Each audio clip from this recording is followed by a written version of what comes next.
I've learned after presenting a lot at Fanfest that if you can get a couch for a presentation, just get a couch for a presentation. All right, so I'm here to talk to you guys a little bit about Eve game design. I haven't done one of these talks before. We kind of did it last year with the Crucible Roundup, where we went in and talked a little bit about why the features were the way they are. So I'm going to come in and talk a little bit about some of the game design background stuff. Before I do that, though, I just want to, since I'm here alone, this is the Eve game design team. This is all the people who come up with the backstory, the UI design, the system design, and all that stuff. And I kind of just want to start out, if you guys could give them a big hand, because they're really the people who make all this stuff in Eve game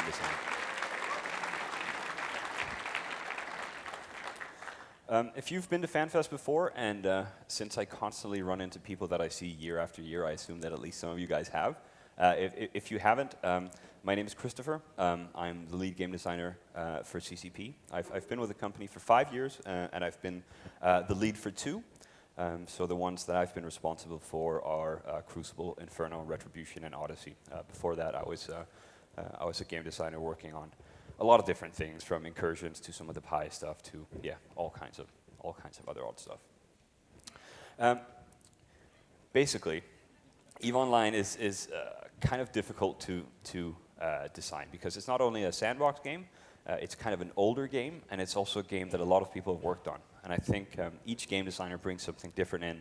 I think each lead brings something different to the table, so you're kind of taking over and adding to some patchwork quilt kind of thing, where you're putting your own mark into the game, right? And so we have these design principles, for example, that we try to apply to EVE Online. But of course, you can't retroactively do that to an entire product. So some of the design changes I'm going to talk to you guys about today, and some of those principles will apply for the new features we've done, but not necessarily retroactively, because EVE is just such a big game that if we decided on a general rule for EVE and we'd have to go back and fix everything, we'd spend like the next 3 years doing it. So how do we make EVE stay EVE? So I think there's a lot of stuff where we think, oh, this would be really cool to do in the future. But we also always have to keep in mind that we have a game that's 10 years old. I've met 3 guys at Fanfest now, I think there's a 4th as well, that have actually played EVE for 10 consecutive years next month. So they've paid a subscription for 12 months a year for 10 years. It's incredible. And as much as we can get excited about the future, we also have to hold back a little bit and remember why people like our games. So you can't just get excited and go like, maybe we should add a new race, maybe we should put pandas in or something. Because while it was certainly, it might certainly make some people happy, we have to understand that EVE is a certain kind of product, and we have to stay within the boundaries of those. A lot of the rules we've had for EVE Online, we've not really been good at writing them down. We have about 9 written rules. But there's a lot of it that's just been like, you know what EVE is. A lot of our game designers have come in through the community and played for many years and been really good at EVE and kind of have a really good grasp of what EVE Online is and how you should make it. But I want to kind of show you guys how those rules apply to making features, and I want to show you some principles and how they kind of are acted out. I'd like to start with bounty hunting, because I think that's a great example of a feature that was not in a really good state, but now is in a really exciting state. And it's also a really good example of us saying, these are the things we want out of the feature. We want to design in that way, and then seeing how it turned out. So if you guys remember the old bounty hunting feature, it was kind of a bit of a mess, right? It was you could only set bounties with certain conditions. You could only claim them with certain conditions, and it was just not a very good thing. It was basically used to advertise poker or porn sites in the client, and that's not really what you want out of a bounty system. So we changed it. There's a lot more bounties. There's a lot of bounties claimed. There's a lot of money paid out every day, and it's just a really good and healthy system. I'm going to show you guys a design principle and how it turns out. So one principle we have is that, and this is funny thinking about the patchwork thing and not changing stuff back in time, right? No game should be more complex than it absolutely needs to be to meet its goals. We don't live up to that principle entirely in EVE, but I'd like it if the new features we put in and the stuff we redo live up to that. I think one of the places where it really worked was placing a bounty, right? So if you want to place a bounty on someone, you press the plus, you punch in a number, and you press place. We got a ton of feedback from the players, which is always great, from the CSM, and there's always a tendency to try and add extra functionality that fits a specific use case, right? So mercenaries wanted a bounty option, so you could place a bounty but assign it to a corporation.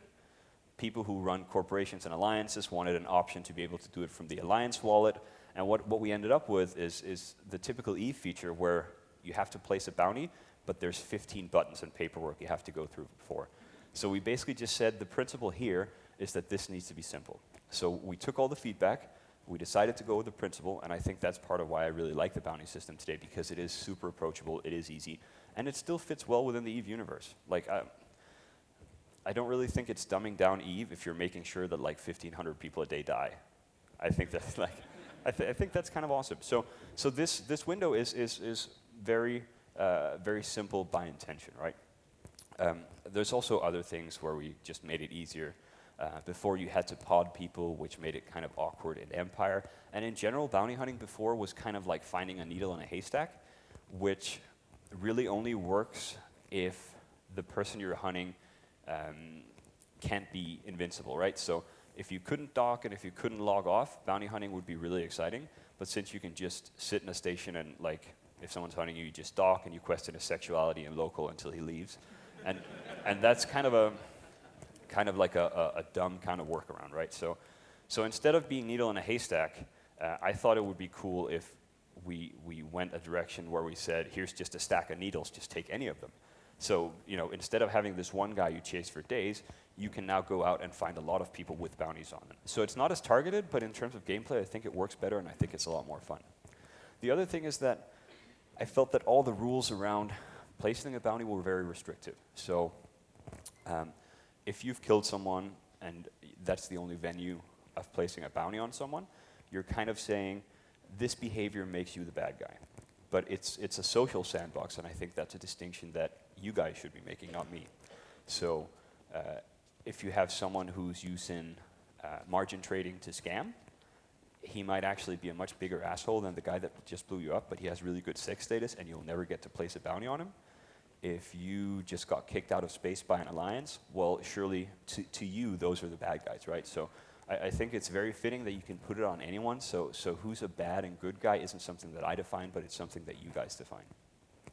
So we kind of just open it up and let people do with it what they want. Just a really simple set of rules, and just let people go hog wild, and I think it ended up really well. Another principle in here was a good feature can be based on positive or negative player interaction. None of them are really more valuable than the other ones, and this is kind of the Facebook dislike button, right? So a large portion of our game revolves around the ability to have really positive interaction. I mean, there's a lot of great things, good communities, good alliances that hang out and people who help each other, but also not really shying away from having the negative interaction, right? I think there's a lot of feelings that you can play on in Eve, like revenge and stuff like that are super interesting.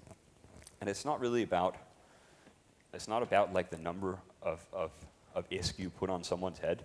That one I don't really care about. What I really care about is what it does to people, right? So right after release, we sat down, we chatted a little bit because we had a lot of people on the forums who were really mad. And they weren't mad because like they weren't getting blown up, they didn't have anything, but they got that wanted sign on their avatar, and it just pissed them off. Like, it had no practical influence on their gameplay, but the fact that they had this little sign on their avatar, it made them so mad, and emails and forum threads and all kinds of things. And then, like, all these interesting, like, human interaction things popped up, right? So you have the guy that made the corporation that places bounties for you anonymously. So like, hey, you know, he runs a business basically collecting money from people and places the bounty for them so their victim won't know who placed them. We have all these people who sit and watch the forums, and they use that to place bounties on people. I think that's kind of cool. Like, again, you have to decide when a person is good or bad, and again, is bad for you someone being mean on the forums, or is it someone that fulfills like 10 pages worth of bureaucratic conditions in game? You know, there's just all these really interesting kind of where you get to poke people, right? Another one, which is, and this is my favorite image in all of EVE Online, by the way. Other players will always be more interesting for longer than designed experiences. Give players tools to maximize the variety and impact of their decisions. So a lot of this also comes from us. Instead of building end-to-end experiences, a lot of games will have some starting point and will have an end point where you're designed to have some great experience. And those games are really good, but it's just not the way that we do it. So we won't. So there's no like final bounty. There's no like, all right, you've won the bounty system. This is just hopefully a loop that keeps on going, right? So one guy places, well, one guy gets blown up. He posts a bounty on someone else. He gets really mad and posts on the forum. Then someone's like, well, you're really the asshole, and posts a bounty on him. And all of a sudden, there's this really interesting cycle of interaction going on. And it's nothing that we've really designed. It's just people taking some of the tools that we give them and do all these really unpredictable things. And I think this is one of the most interesting things in EVE Online, and it's fun looking at stuff that I'd say are more experience focused, like incursions, for example. Running the sites doesn't really interest me, but looking at people forming, when we launched that, when we saw people form fleets with complete strangers, and you'd fill fleets up because it would increase the reward, that part of it was the interesting part for me. Not necessarily whether people could beat a dungeon with a certain setup. There's also the butterfly effect, which we did an awesome trailer about. I think that's actually where the lone wolf in the sandbox quote originally comes from, if I'm not wrong. Anyway, so every system should affect and be affected by the wider world. So we had this thing called closed loop features. A closed loop feature is basically something that exists within itself, and no matter really what happens within there, anyone not using the feature doesn't really have to care about it. And I think that's a great tragedy in a sandbox. I think the interesting parts is where something breaks, like Burn Jita. Burn Jita, at least the first one, caused a lot of impact across EVE because of prices going up. This is also one of the things that really annoyed me about faction warfare. I think when we ship features, some of them come out really well out of the box, like the new mercenary system, for example, wormholes. Some of that stuff came out just really well from the get-go, right? And then there's other stuff that I think we were maybe unhappy with when it shipped. 2008 Faction Warfare is one of them. I was really happy that one of the first bigger systems I got to work with was Faction Warfare because, in game design at least, we've been talking about doing very cool things with it. And for all the faults that system had, being shut off kind of in its own box where no one really had to give a fuck about it, I think that was really the worst one. Like, no one cared what happened in Faction Warfare. And while I still think that it's kind of a little bit sidelined, that we've mechanically built a system that's a little bit outside of it, at least for now, I still think that we did a lot to alleviate that, right? So we put data cores in there, so hopefully there's a little bit of impact on Tech 2 prices in terms of what rate you're buying them at. I hope that some of the system effects will lure people out to try it out. I mean, of course, we're not gonna have people overpopulate low-sec for a large number of reasons, but there's still some nifty little things that maybe we can draw a few people out there, right? And yeah, and I mean, we see it. Like, we're going to be talking about some of the balancing changes to minerals, for example, and just cool stuff like someone mining ice in Empire actually pretty much affects the entirety of the game. So this is one of the things that I think makes EVE really interesting, and we should, in my opinion, never release features that don't kind of cause some effect somewhere else in the game. So then there's kind of unintentionally awesome features, right? So when we ship features, there's kind of two things that'll happen. Like I said, we won't plan out your experience. We'll say, here's some tools, and then we'll kind of sit and watch you guys creepily. We'll just be like, what are they going to do with it? What are they going to do with it? And sometimes there's some predictable stuff that happens, and we're like, all right, we kind of thought that they used it like that. And sometimes it's like, what did he do? And I'm going to show you some examples of both, right? So one of the things that's really cool, and I mean, this has some predictability in it, is like the SOV map and alliances and corporations. Although I will say that the notion, when this came out, and people were like, wow, 2,000, 3,000 man alliance, this is gigantic. Of course, no one back then would have thought that the biggest alliances would be like 12, 13,000 people, right? So there is an element of surprise there, but it's still built for exciting things to happen. It's still built for being like a powder keg that's going to blow up in some awesome faction. And I mean, we've seen so much of it. The alliance is getting disbanded, funds getting stolen, all that stuff. This is like, and I mean, the entire spying metagame came out of this essentially, right? So there's all these really interesting things that come out of something like letting people take SOV. Another example is the bounty system, which I've talked a little bit about. The reasons why people post these bounties, like the whole forum thing, just kind of took off, and people just started punishing people for bad posting, which was kind of cool. I'm really surprised that we don't have the bounty on the forums yet, because we were pretty like, yeah, let's do this. It's cool. No one else has this. And yeah, just seeing what people do with it. Another one is customs offices. These I really love, and these have so much potential. So customs offices was something that we felt we needed to put in for the Even Dustling, but it also for us provided a much more low-level kind of SOV or ownership thing, right? So if you don't have 3,000 people to build a space empire in 0.0, we wanted to put something in where you could maybe have like maybe not a space empire, but maybe like a space lawn, or maybe like a space patio somewhere in low-sec that you could at least call your own and kind of fuck around with. And so CCP Bedic, actually, from the design team, was really excited. He was like, I'm going to build my low-sec like empire. I will be like the big drug baron. And then he took like, I think a handful of them, and of course some corporation just got annoyed with him, and like the day after he's like, guys, I need help. I need a fleet. They're coming to attack me. And we were like, dude, we're working. And it's like, no, I need to keep these customs offices. And it's just like, the customs offices are also like on the list of features that I think we shipped really, really in great shape. I love customs offices. My big dream with them is to let you take them in Empire as well. The notion of maybe you're not a gigantic war alliance, maybe you're just like a smaller industrial tycoon that owns like 5 constellations in high-sec. Like maybe that's your kind of ownership gameplay, right? It's completely different. It caters to some different people, and it just lets people use the sandbox however they want. So don't be surprised if at some point we'll let you guys blow them up in Empire as well. And of course, put bounties on them and all the other cool stuff. See, that would be awesome. Let you put bounties on other people's customs offices in Empire.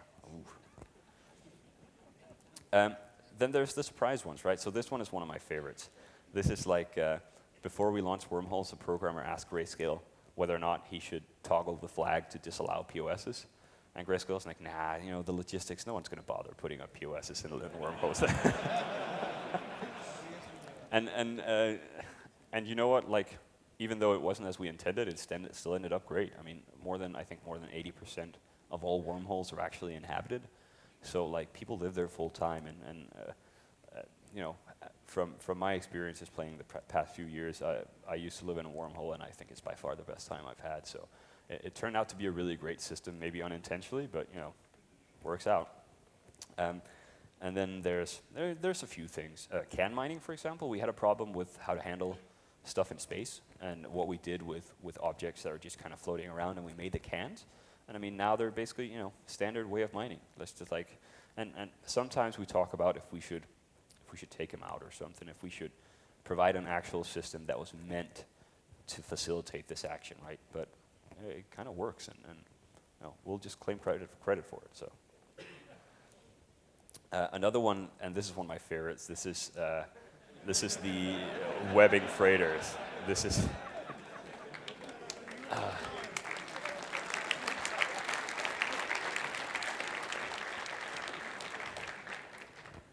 Whoever unintentionally found this must have like shit bricks. The freighter did what? Guys, check this out. So there's a lot of really cool things. So anyway, I've been talking a lot about the tools, right? And it really comes down to another principle that we have, which is that the social experience is more important than practical system balance. It's much more interesting to watch what you guys do with the tools than to kind of try to even it out or try to construct it. And that picture actually comes from a quote. Well, actually, the picture's just some random stuff off the internet. But I used to tell people when we didn't have these principles, it's a little less eloquent, but I used to tell people that one person standing in a closet is kind of creepy, but two people is interesting. So if you have a very small closet and you put two people in there and watch them, watch what they do as they're standing there and going like, how you doing? How you doing? And at some point it gets kind of interesting. If he's just standing there alone, then nothing's really happening. And yeah, so there's a ton of interaction that comes out of that stuff, which also like, I want to do more stuff that's where you see each other, right? Even though you might not be doing stuff together. So an old example from an old game that I used to play, what feels like half a lifetime ago. I used to play EverQuest 1 back in like 1999 or something, and they had an area for relatively low-level players called the Common Lands, and it was like you'd run out and you'd kill a few orcs and you'd gain a few levels and whatnot. And they had this one area that I really loved because there was an orc camp in one end and there was an orc camp in the other, and they were placed just close enough that you could see if another group was at the other one. So you'd have your group here running one camp, and then you could see another group running another one, and like sometimes you'd yell at them, and if they got in trouble, they'd run over and you'd heal them or whatever. And it was just like this geographical placement made that particular part of the Common Lands much more interesting than anything else, instead of just being shut away in a corner with your own group. And I think that in terms of the whole two people in a closet thing, what irks me a little bit about stuff like asteroid belts is that you're essentially on your own always, right? So you warp in, you clear off the NPCs, you warp to the next belt, you clear off the NPCs. There's not multiple people, you don't stick around. There's like none of the components that really make Eve interesting. So if I could do anything in a system with 20 belts, I'd love to have 2 belts that were 20 times as big. And if you had a grid that was 1,000 kilometers, and you had a gigantic belt, maybe even you could do local warping, so it would be an interesting belt, not just tactically, because if you were fighting there, it's a gigantic grid, you could warp locally to stuff, but you'd also be able to do stuff in the same space as other people, even though you're not doing the same thing, right? So you could have one guy ratting in the bottom of the belt, you could have one guy in the top, and maybe there's a miner in the middle, and it's not designed for those people to necessarily interact, but at some point they will. At some point they will, and you don't know what it is. If it's one guy shooting another guy, if it's one guy needing help on a rat or something. And that I don't feel we have. And that's one of the things that I'd love to change in the future. I'd love to have less places in space, but the spaces should be bigger. And you should be able to see and do things. It's still a game, of course. So I talk a lot about systems. And I think one of the things that we're really going to see with Odyssey now and going forward is that it would be nice if it played more like a game sometimes, right? So there's a lot of stuff that's just like numbers and letters and all kinds of things when we could just like do some awesome visualization. Like you're in a spaceship in the future. It shouldn't look like like an Excel data dump. Like it's we're going to be showing a lot of stuff from Odyssey tomorrow at the keynote, and I hope we can show some of the changes we're making in terms of making it feel a little bit more like a game. I think a good example of some of the steps we've already taken is kind of the effects bar you have with kind of when people are using EW on you and stuff like that, that instead of you having to scroll up and down on a list, it comes out and it's like visible and it looks more like you'd expect from a game. I think I'd also like some things to make a bit more sense. We took out gun mining because it was odd. It was odd that mining was kind of sidelined because you could just fly around and shoot things. One of the things that we're looking at with exploration is that experience was a little bit odd, right? It doesn't really make sense that you have some scanning ship and you run out and you scan stuff and then you go back and you get your combat ship, and the exploration dungeon is actually one where you just blow shit up. Like there's not a lot of exploring and landing on grid and just killing every single red cross there is. So we want to look at that as well and make sure that if you want to do combat in EVE, it has to make sense because you do combat. If you want to do mining in EVE, it has to make sense because you're mining. And if you're doing exploration, of course, you should feel like you're exploring. So some of those are kind of some of the things that we're thinking a lot about right now.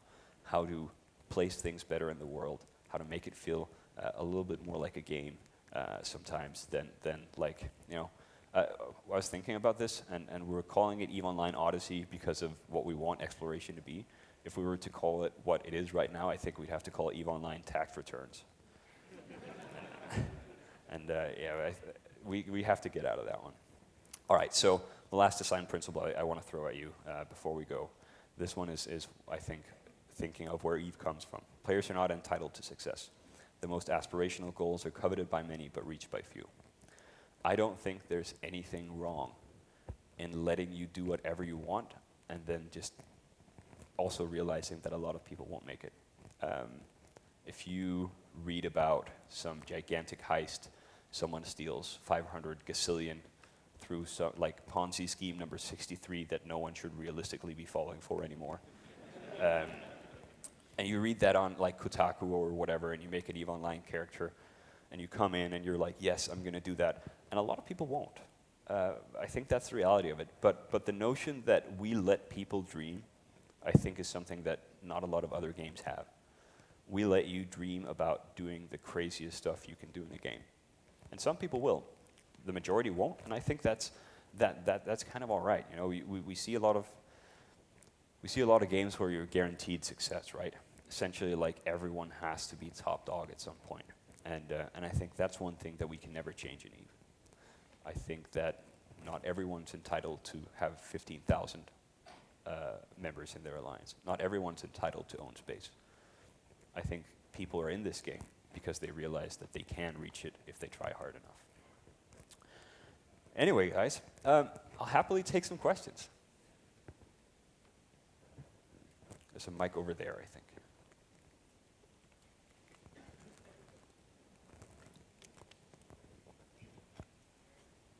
Also, I don't have a clock here, so if I'm overstepping, just like boom me off stage or something. How you going, Soundwave? Hey. Bam Stroker. The very first thing that you spoke about was the bounty system. Mm-hmm. I know you want to keep things streamlined and accessible, but this came up in the first session that we had in this room today about the retribution sort of like retrospective.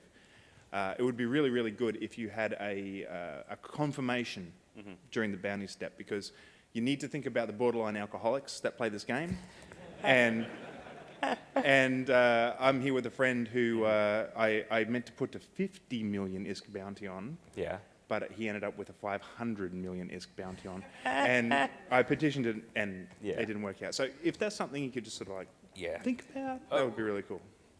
That stuff I don't really mind, especially as long as we can put like an option in where you can tick it off. Like, so the first time you don't. See, that'd be cool. Yes, and it's funny you should say that, because when I look at the bounty board and I see someone who's gotten like I think the single highest bounty is something like 20 billion or something. And I figured was it you? Were you drunk? No, that wasn't me, but I was drunk at the time I did this. But that's something that came out in the panel today as well. Yeah. The guys on the panel were referring to withdrawing bounties, and there's no way to do that at the moment, is there? Yeah. But I think by having that capacity, then you create an extra layer of player interaction, because the person then the aggrieved person who has been the bounty put on them can go to the person who placed the bounty, and then you're forcing that extra aspect of social interaction to try and straighten things out. The second thing I want to know is, if I come over to the stage right now, will you give me a spaceship high five? Yeah, absolutely. All right, sick nuts. All right. Hi.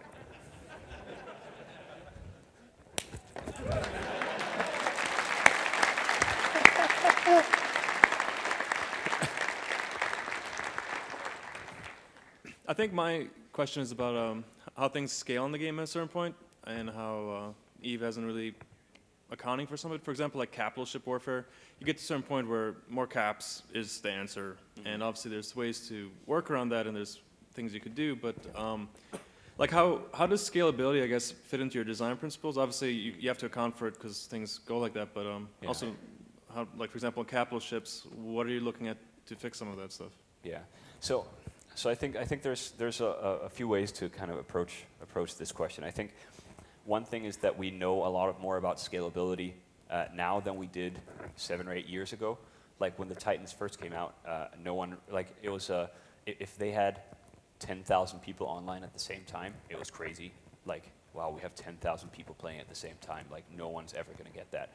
And I think through running this live service essentially for 10 years, we've learned a lot about scaling and balancing stuff like that out, right? So we have some Titans now that are really difficult to deal with. And I think, let's say in 5 years we make like a Tech 2 Titan or something, theoretically.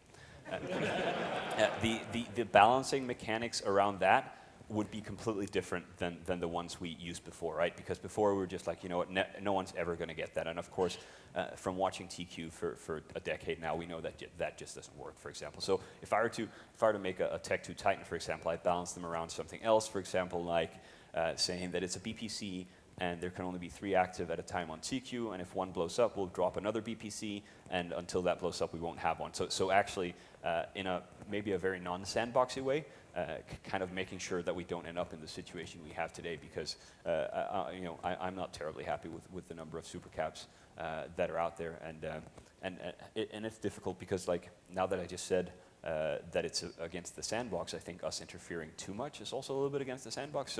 So on one hand, I don't like the fact that someone can just show up with 400 super caps, but on the other hand, I also don't want to officiate Eve.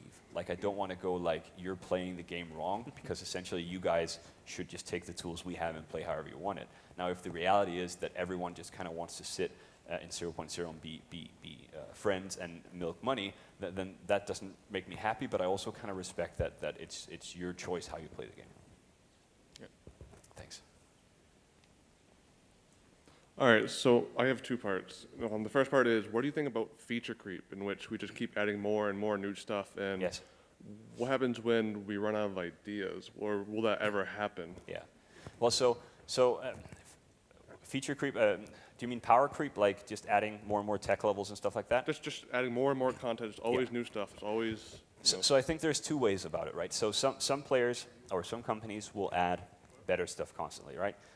Their way of developing their product is just increasing the power, and I don't like it for Eve. Like, I don't think that I'm in any rush to make Tech 3 or Tech 4, or more Tech 3 and Tech 4. I think it's much more interesting to add to the game sideways than upwards, really.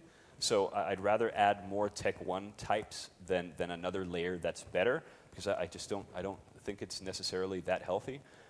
In regards to running out of ideas and too much content, I don't think that you can ever have too much content. I think that the kind of complexity curve that exists in terms of when the game becomes really difficult to grasp, I think that you don't want to pass that one, but once you're past it, it actually becomes a benefit in the end. So it doesn't really matter if we have 400 or 500 ships, because at that point it's a number that's so difficult to grasp that it just becomes better by virtue of having more content.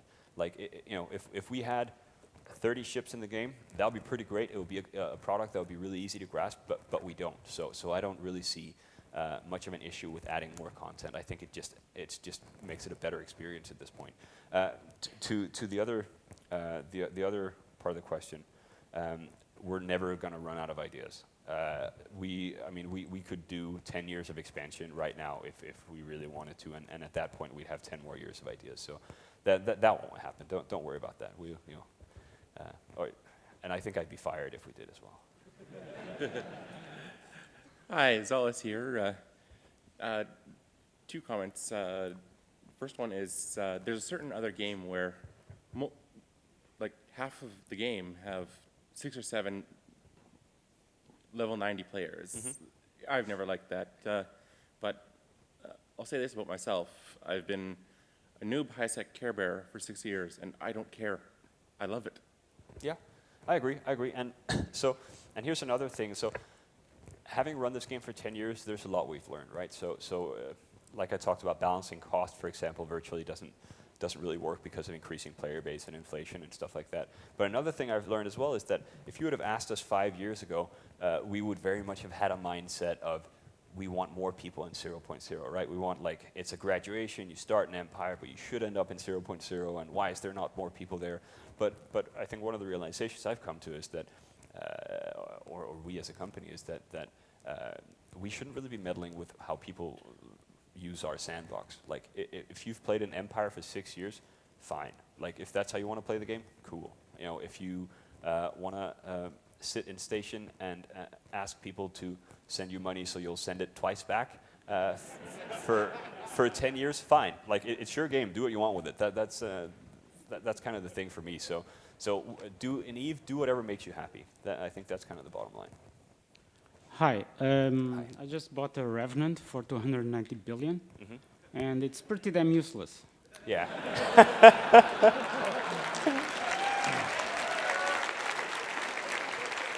So I would like to know what can you do about it?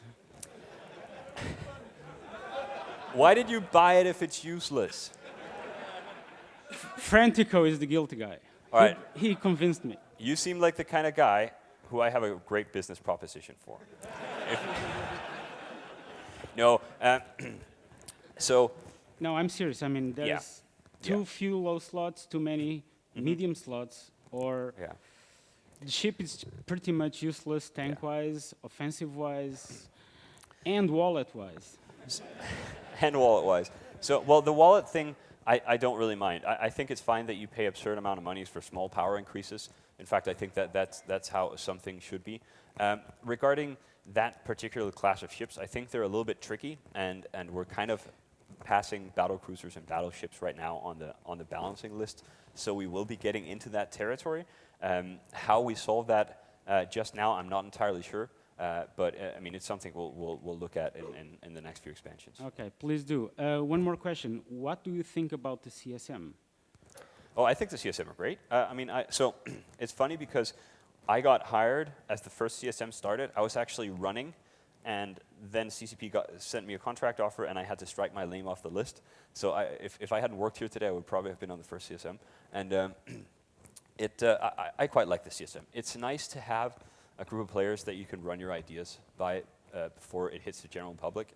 I think they've been really great. I think they've been really handy, and I'm very happy. I'm looking forward to meeting a new bunch of people as well. Okay, thanks. Don't forget the Revenant, please. I won't. I'll keep it in the back of my mind. Oh, sorry, could you help with the mic? Oh, yeah.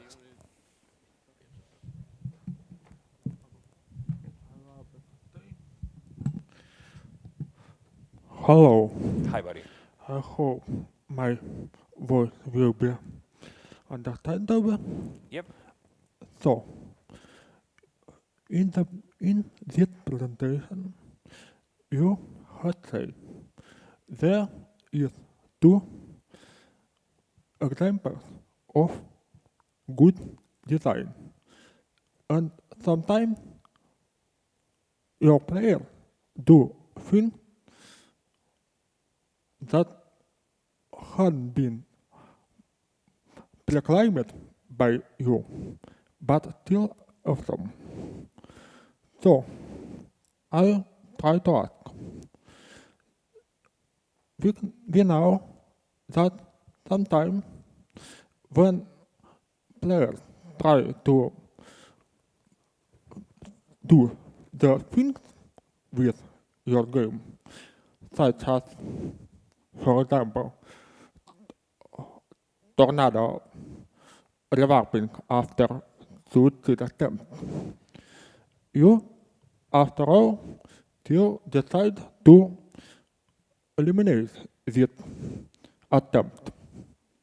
So, by what reason do you divide good and bad attempt to play your game? Sorry, dude, I didn't get that entirely. Could I get you to write it down? I'll happily just grab it here and read it up, but I didn't get all that question. Sorry, man. Mm-hmm. Yeah. All right. Yeah. So I'd say that good and bad it's a little bit difficult because I think we like both, and it's not really relevant whether or not it falls within good or bad. I'd say the only thing that I see as really bad is stuff that breaks our terms of service or a EULA. Like, essentially think that's the bad stuff. I think that there's stuff that may be perceived as bad, like conflict between people and stuff like that, but I think that's actually good. So I'd say anything you're doing with something else, I see as contributing to the game. So the only bad interaction I see is essentially when people step out of bounds and break the EULA and stuff like that. Hey, Stoffer. Hey, so I was just wondering if you guys were looking more at, it seems like one of CCP's approaches is to, we built something good, let's move on to something else. Mm-hmm. And instead you might consider, we built something good, let's keep going with it. I mean, you named a couple of things that really worked well, like Incarna, and it was kind of, okay, Incarna's done, wormholes are gone, Yeah. you know, that sort of thing. So I think that's a really good point. There's a lot of stuff that we could probably expand on fairly quickly.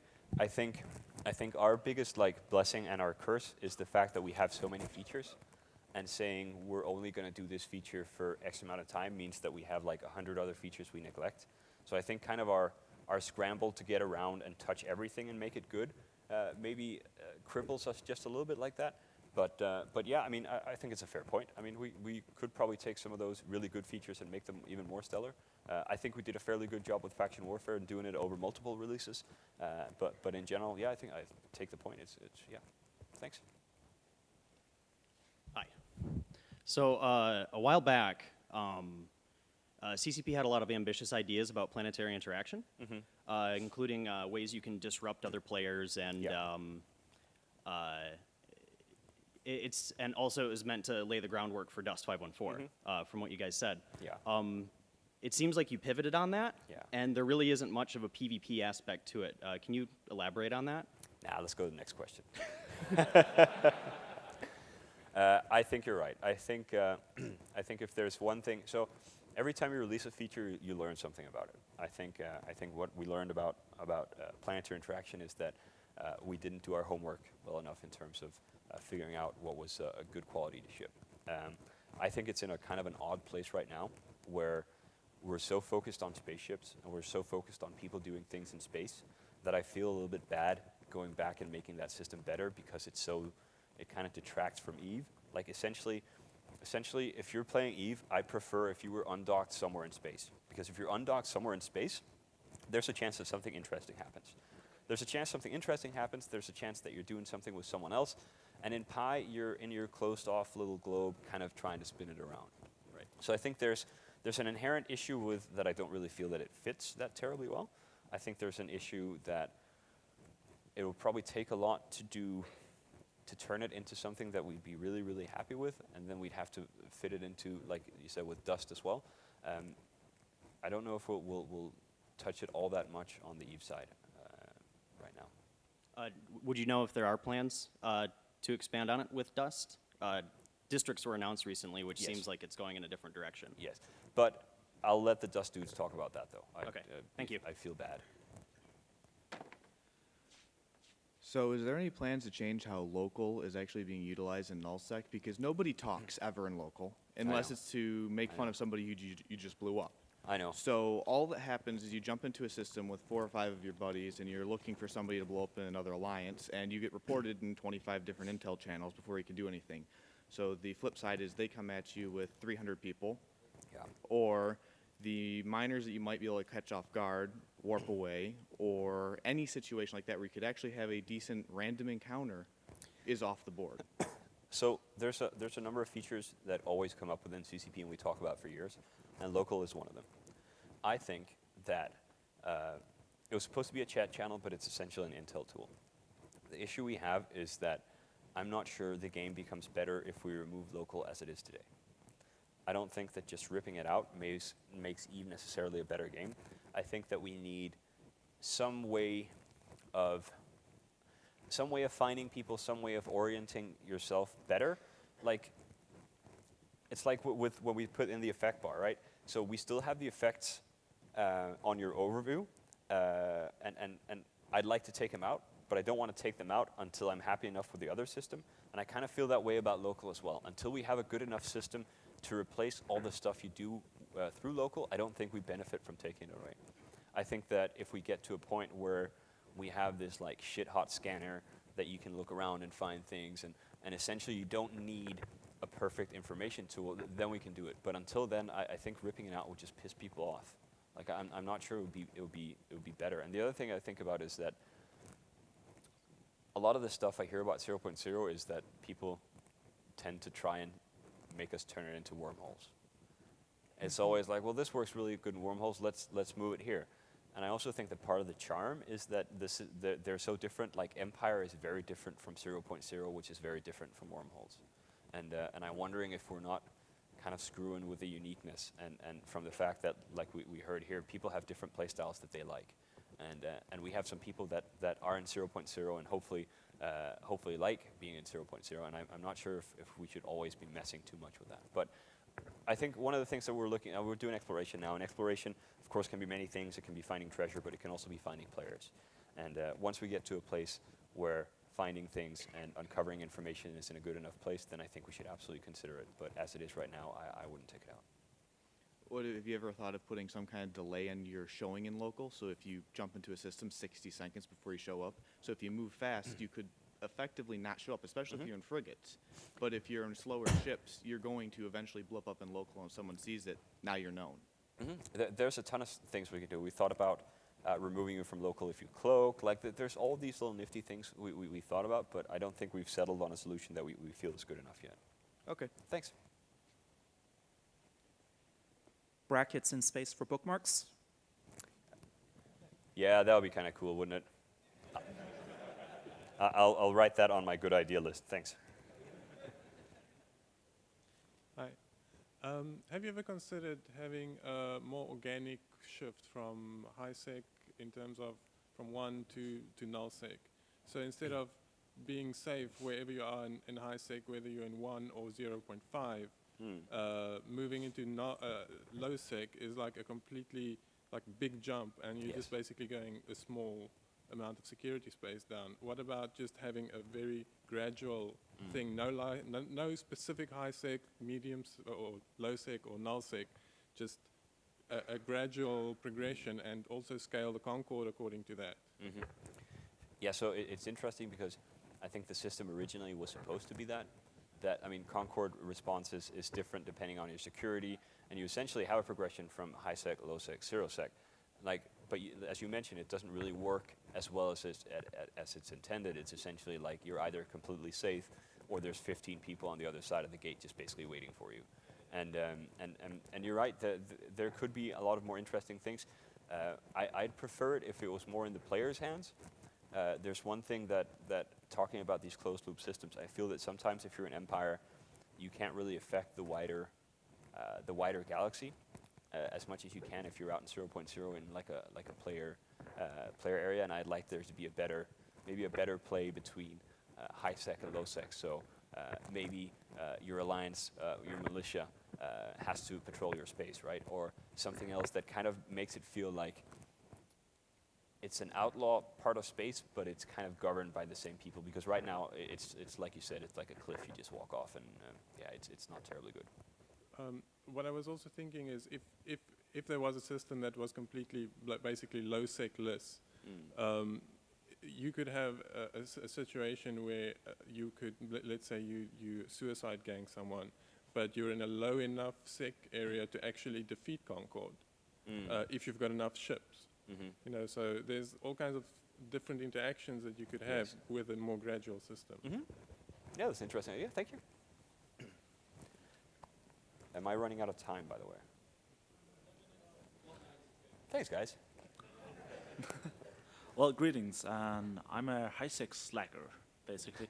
I love to go to bars, and I like exotic dancers. Yes. So, any chance that a walking-in station will soon be brought up again?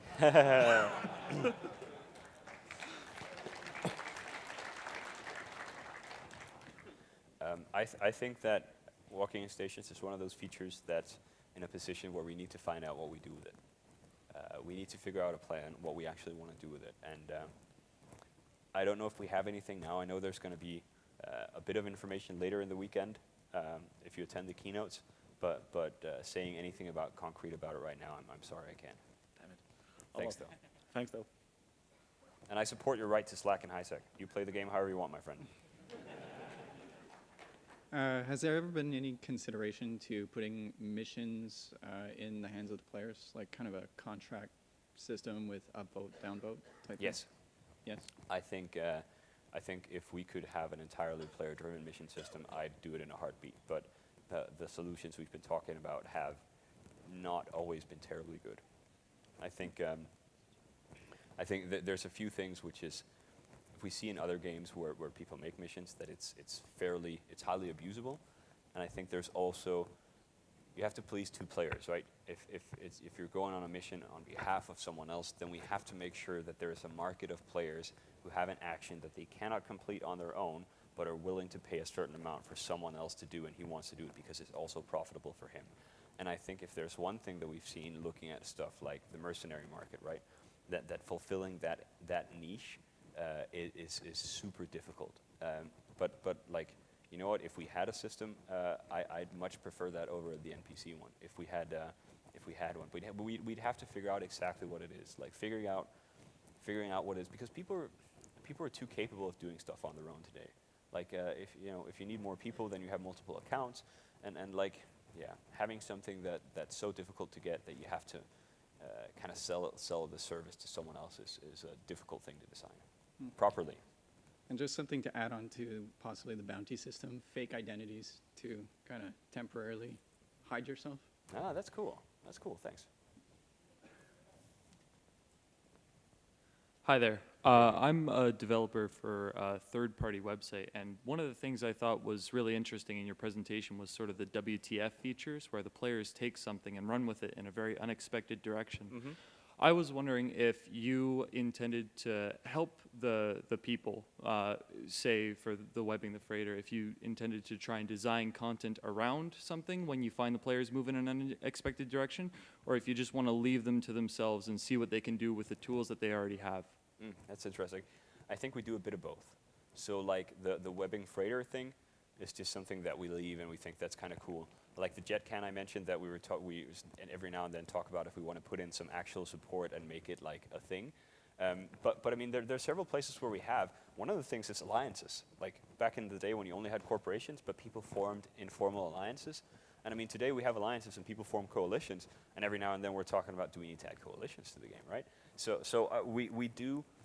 I guess we do it a little bit selectively. There are some features that we really want to invest in and kind of support that behavior, and we put systems in, but not for everything.